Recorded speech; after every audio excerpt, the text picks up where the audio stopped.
We're going to talk about how to cite your sources in MLA if you don't have the benefit of the databases which do the citations for you, because EasyBib right now is not the best. It's full of pop-ups, it's full of ads, and it's very, very glitchy, and it typically doesn't catch everything, and we'll talk about why.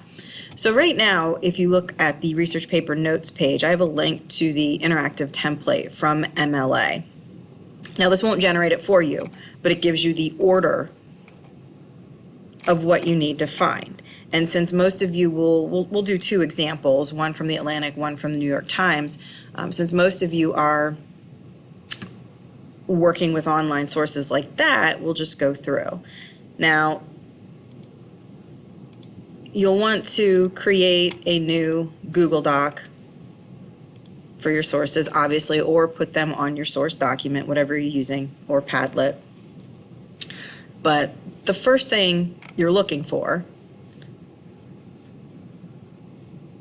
according to the template, is the author. And right here, we have this. I will copy and paste. It goes last name, first name.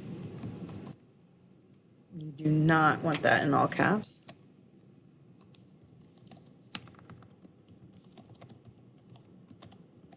And then a period afterward. And double check your spelling. Z-E-L-I-Z-E-R.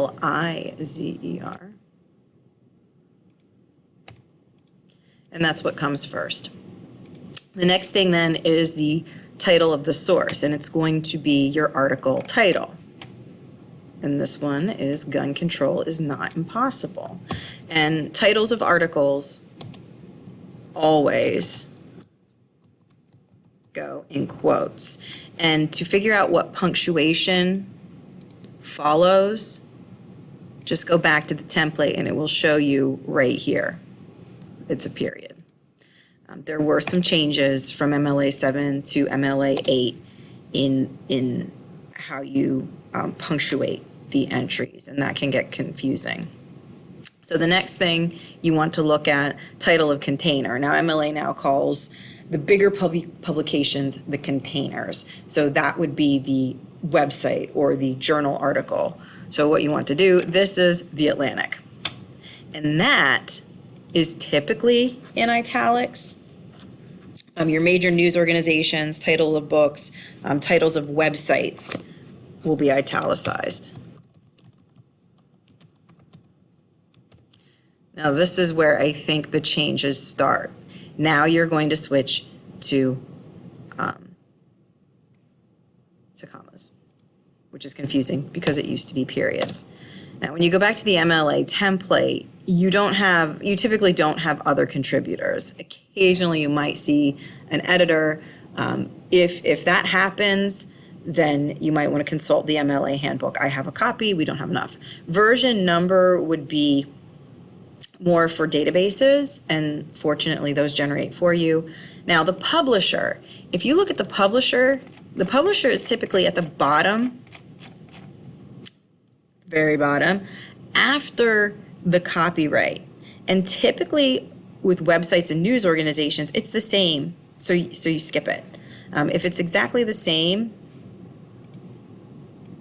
as the title of the container, you typically don't put that in there, and that's always been the rule. Then you have the publication date, and that, if we scroll back up to the top, February 20th, 2018, and that's always day, month,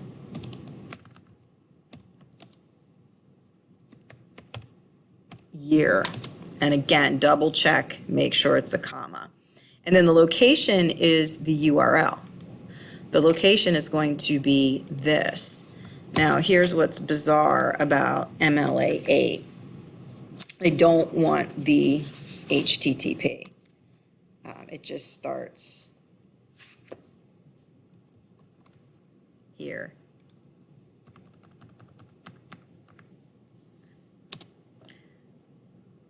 And the other thing with websites, since they're not static, they can change, they can be updated. You also want to include the date of access. So the person looking at this, again, me, will know the date, because you always have situations where things could change.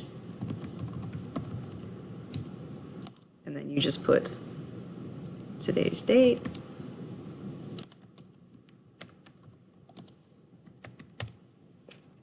And then the last, it's a period.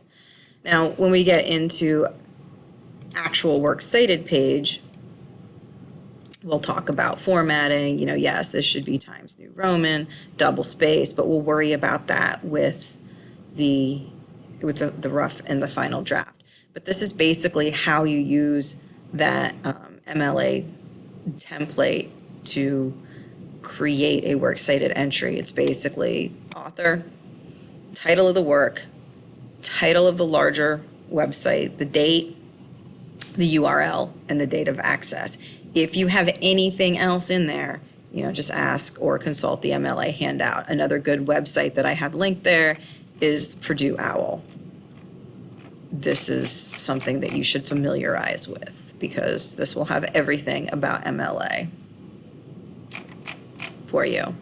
And this is basically, in a nutshell, how to do an MLA citation without the aid of the databases doing it for you.